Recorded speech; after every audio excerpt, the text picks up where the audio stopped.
नमस्कार विद्यार्थी मित्रों, पिछले वीडियो में हमने देखा वृद्धि, विकास और परिपक्वता की परिभाषा। वृद्धि क्या होती है, विकास क्या होता है और परिपक्वता किस तरीके से एक दूसरे के पूरक है, उसके बारे में हमने जाना। अब हम देखते हैं विकास की प्रक्रिया। विकास आजीवन चलने वाली प्रक्रिया है। विकास के लिए वृद्धि अनिवार्य है।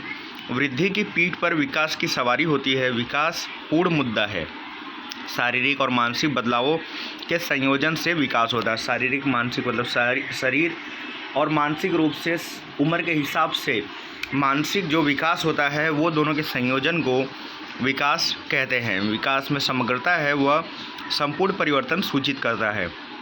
विकास को व्यवहार के संदर्भ में अनुभव किया जा सकता है।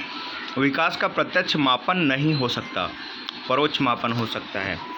प्रत्यक्ष मापन नहीं हो सकता क्योंकि विकास जो है वो मानसिक तौर पर होता है। इसके वजह से हम किसी व्यक्ति को देखकर नहीं कह सकते कि ये व्यक्ति का विकास हुआ है। हम व्यक्ति के बात व्यवहार, उसके वर्तन, उसके बोलचाल और उसके रहन सहन से पता कर सकते हैं कि ये व्यक्ति में कितना विकास हुआ है। अनुवंश और वातावरण विकास को प्रभावित करते हैं। विकास को पूर्णतः परिपक्वता की ओर की गति है। अनुवंश मतलब कि जो जीन्स होते हैं माँ बाप के, और वातावरण जो व्यक्ति का वातावरण होता है, उसके मित्र, उसके माँ बाप, उसके आसपास के लोग, उसका पर्यावरण, ये सभी चीज़ें उसको प्रभावित करती हैं। और विकास जो है वो परिपक्वता की ओर एक पूर्णतः गति करने की प्रक्रिया है। विकास यह शारीरिक घटना नहीं है, अपितु मानसिक व्यापार के द्वारा क्रियाशील इच्छित व्यवहार करने की शक्ति है। इस प्रकार विकास व्यक्ति में होने वाले परिवर्तन विकास संकुल मुद्दा है, क्योंकि वह जीवित शरीर में कुछ अंतिम परिस्थिति में प्रति लगातार होने वाला परिवर्तन है। विकास यह संकुल मुद्दा है, मतलब कि ये व्यक्ति के जन्म से लेकर मृत अवस्था तक चलती रहती है। इसके वजह से ये अलग अलग परिस्थितियों में परिवर्तन देखने को मिलता है। विकास को प्रभावित करने वाले कारक: माता गर्भ धारण करे तब से प्रारंभ करके बालक का जन्म हो, वह बड़ा हो, जवान हो, वृद्ध हो और मृत्यु हो, तब तक व्यक्ति का लगातार विकास होता रहता है। यह एक स्वाभाविक प्रक्रिया है, परंतु विकास के क्रम में या प्रमाण में व्यक्ति के बीच अंतर हो सकता है। मतलब कि सभी बालकों का विकास समान होने के बावजूद अलग अलग होने के बावजूद समान होता है। विकास में व्यक्तिगत भिन्नता होती है। इस व्यक्तिगत भिन्नता का कारण अनुवंश और पर्यावरण है। अनुवंश तो बालक के गर्भाधान के समय ही मिल जाता है और वह समय से ही फलित कोष पर पर्यावरण का प्रभाव प्रारंभ होता है। व्यक्ति के जीवन में जन्म से मृत्यु पर्यंत पर्यावरण का प्रभाव पड़ता है। मतलब कि व्यक्ति जब गर्भावस्था में शिशु होता है तभी से उसका विकास होना चालू हो जाता है, लेकिन वहाँ पे भी पर्यावरण का काफ़ी प्रभाव पड़ता है। अगर गर्भ में है बालक और पर्यावरण अच्छा हो, वातावरण अच्छा हो, तो बच्चे का जो लालन पालन है, उसका जो मानसिक विकास है, वो काफ़ी अच्छा देखने को मिलता है। समाज में कोई भी दो व्यक्ति एक जैसे दिखाई नहीं देते, एकदम जुड़वा बालक भी नहीं, उनमें भी भिन्नता होती है। शारीरिक रूप से दिखाई देने वाले जुड़वा बालकों में भी स्वाभाविक विचार, आवेग आदि मुद्दों में भिन्नता पाई जाती है। मतलब कि विकास ये सभी व्यक्तियों का एक जैसा नहीं होता। वृद्धि कई बार एक जैसी होती है, कई बार थोड़ी बहुत असमान होती है, लेकिन विकास जो है वो अगर जुड़वा बच्चे हों तो भी उनमें विकास अलग अलग देखने को मिलता है। मनुष्य को अनुवंश, रंग, रूप, कद, काठी, ऊंचाई, आँखें और बालक का रंग मिलता है। अनुवंश में मिले हुए लक्षणों का विकास उसे प्राप्त होने वाले पर्यावरण पर आधारित है। विकास को प्रभावित करने वाले दो परिबल हैं, अनुवंश और पर्यावरण। तो आइए सबसे पहले हम देखते हैं अनुवंश किस तरीके से व्यक्ति के विकास पर प्रभावित करते हैं, उसके बारे में हम जानते हैं। जैविक सृष्टि में अनेका एक जातियां हैं। प्रत्येक जाति से वैसे ही जाति लगातार लगभग वैसे ही लक्षण और गुणधर्मों के साथ बनी हुई है।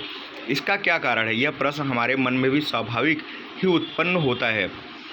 एक पीढ़ी से दूसरी पीढ़ी को मिलने वाले जैविक लक्षण अर्थात अनुवंश, मतलब एक पीढ़ी से दूसरे पीढ़ी को जो जैविक अनुवंश मिलते हैं उसे हम लोग अनुवंश कहते हैं। जैसे आप कई बार देखते हो कि एक बालक जब जन्म लेता है तो हम उसको बोलते हैं कि ये माँ पे गया है, या तो बाप पे गया है, दादा पे गया है। तो ये सब पीढ़ियों का अनुवंश है जो कि एक पीढ़ी से दूसरे पीढ़ी को मिलता है। और अधिक स्पष्ट रूप से कहा जाए तो मनुष्य का अनुवंश अर्थात गर्भाधान के समय माता पिता के संतान को मिलने वाले 23 इस तरह कुल 46 रंगसूत्रों में जनीन तत्व होते हैं। ये जनीन तत्व आनुवंशिकता के वाहक है, मतलब कि माता और पिता के से 23 कुल रंगसूत्र, मतलब टोटल 46 रंगसूत्र बच्चे को मिलते हैं, जिसके कारण बच्चे का हाव भाव, रहन सहन, बोल चाल, कद काठी, वजन, शरीर का आकार, चेहरा, उसके बाल, उसके नाक, ये कुछ ना कुछ माँ बाप से मिलते जुलते देखने को मिलते हैं। ये जनीन तत्व बालक के शरीर के कोषों की रचना में उतर आते हैं। किसी भी जाति जैसे मनुष्य, पक्षी, पशु, वनस्पति आदि के मूलभूत कोषों के उस जाति के जनीन तत्व होते हैं। एक ही जाति के मूलभूत कोषों में जनीन तत्व एक समान होते हैं। जैसे मनुष्य के जनीन कोषों में से मनुष्य गर्भ निर्मित होता है, इस तरह गर्भ को पर्यावरण से मिलने से उसका विकास होता है। जिस प्रकार का जनीन कोष होता है उसी प्रकार की जाति उत्पन्न होती है। जैसे कि मनुष्य से मनुष्य और प्राणी से प्राणी का जन्म होता है। इस नियम के अनुसार मनुष्य में से सिर्फ मनुष्य ही पैदा होता है या प्राणी या पक्षी पैदा नहीं होते। अनुवंश और पर्यावरण के संयुक्त प्रभाव से फलित अंडकोश का विकास होता है। इससे जैसे तैसे तो जन्म देता है, इस प्रकार नहीं बल्कि लगभग समान जैसे को जन्म देता है।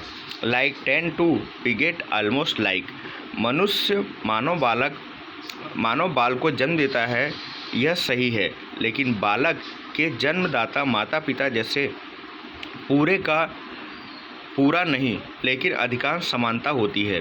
किसी दो व्यक्तियों को मिलने वाले पर्यावरण एक समान नहीं होते, इसलिए व्यक्तिगत भिन्नता होती है। कई बार क्या होता है, दो जो बालक जन्म लेते हैं उनको समान पर्यावरण नहीं मिलता। कोई अगर अच्छे शहर में पैदा हुआ है और कोई गांव में पैदा हुआ है, तो आप देखोगे वो बच्चे का रहन सहन, बोल चाल, व्यक्तिगत भिन्नता, उसका कद काठी, उसका विकास अलग अलग देखने को मिलता है। किन्हीं दो व्यक्तियों के मिलने वाले पर्यावरण समान नहीं होते, इसलिए व्यक्तिगत भिन्नता मिलती है। जैसे एक ही माता पिता के 5 संतान हो तो पाँचों एक समान नहीं होते। इसका क्या कारण है? जनीन तत्वों का प्रसारण बहुत ही अटपटा है। जनीन तत्व के संयोजन अत्यंत विपुल मात्रा में है। एक अनुमान के अनुसार ये संयोजन लाखों की संख्या में होते हैं। 23 रंगसूत्रों के संयोजन में 2⁻23 गुणांक हो तो प्रत्येक रंगसूत्र में 3000 से अधिक जनीन तत्व होते हैं। इस प्रकार माता पिता से मिलने वाले जनीन तत्वों का संयोजन किस प्रकार होगा वह निश्चित नहीं होता। इसलिए एक ही माता पिता की संतानों में व्यवहार तथा लक्षणों में विविधता पाई जाती है। ऐसे संयोजन एक साथ एक व्यक्ति के आविष्कृत होते नहीं पाए जाते। सभी गुणधर्मों और लक्षण के मुख्य 2 विभागों में बांटा जा सकता है। मतलब कि जो जनीन तत्व होते हैं वो एक समान नहीं होते।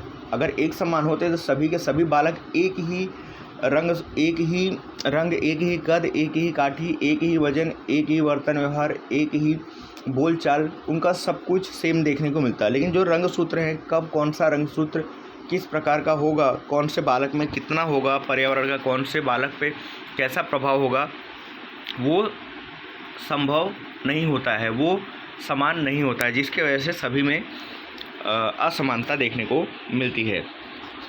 तो गुणधर्मों के आधार पर 2 भागों में बांटा गया है। पहला है अप्रकट या प्रच्छन्न अनुवंश।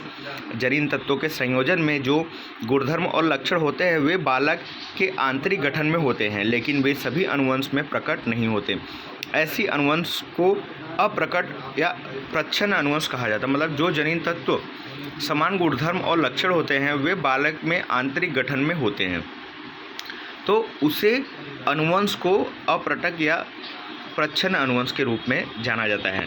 अगला है प्रकट या प्रभावी अनुवंश। व्यक्ति में दिखाई देने वाले प्रकट लक्षण गुणधर्म को प्रकट अथवा प्रभावी अनुवंश कहा जाता है। जैसे ऊंचाई, वजन, आँखों का रंग, बाल, चमड़ी का रंग, शरीर की बनावट इत्यादि प्रकट, मतलब कि जो माँ बाप के जनीन तत्व मिले हैं उसको देखा जा सके, उसको पहचाना जा सके, उसको महसूस किया जा सके, वो होता है प्रकट अनुवंश।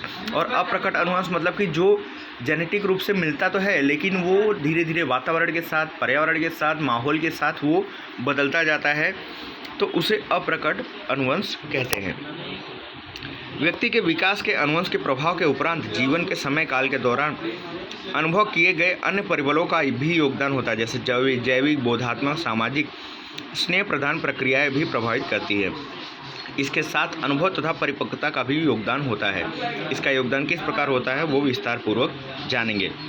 तो विद्यार्थी मित्रों, जो बच्चा है, जो बालक है, उसके विकास में माँ बाप के जो जीन्स होते हैं, माँ बाप के जो जनीन तत्व होते हैं वो काफ़ी प्रभावित करते हैं। और अगर जनीन तत्व समान हो तो कई बार ये होता है कि उसमें असमानता देखने को मिलती है। समान होने के बाद भी 23 जो रंगसूत्र होते हैं उसके बावजूद भी उसमें असमानता देखने को मिलती है, क्योंकि कई बार पर्यावरण का उस पर प्रभाव पड़ता है, कई बार रहन सहन का प्रभाव पड़ता है, कई बार सामाजिक तौर पे व्यवहार का प्रभाव पड़ता है। तो बहुत सारी चीज़ों का प्रभाव होने की वजह से एक ही माँ बाप के अगर 4-5 बालक हैं तो उनके कद काठी, उनके वजन, उनके रंग, उनके आकार, उनकी बोलचाल, उनकी भाषा, उनकी शैली सभी में अलग अलग परिवर्तन देखने को मिलता है। तो विद्यार्थी मित्रों, आज के इस वीडियो में इतना ही। अगले वीडियो हम देखेंगे कि कौन कौन सी प्रक्रियाएं हैं जो मानव विकास को प्रभावित करती हैं, उसके बारे में हम जानेंगे। आज के लिए इतना ही। धन्यवाद।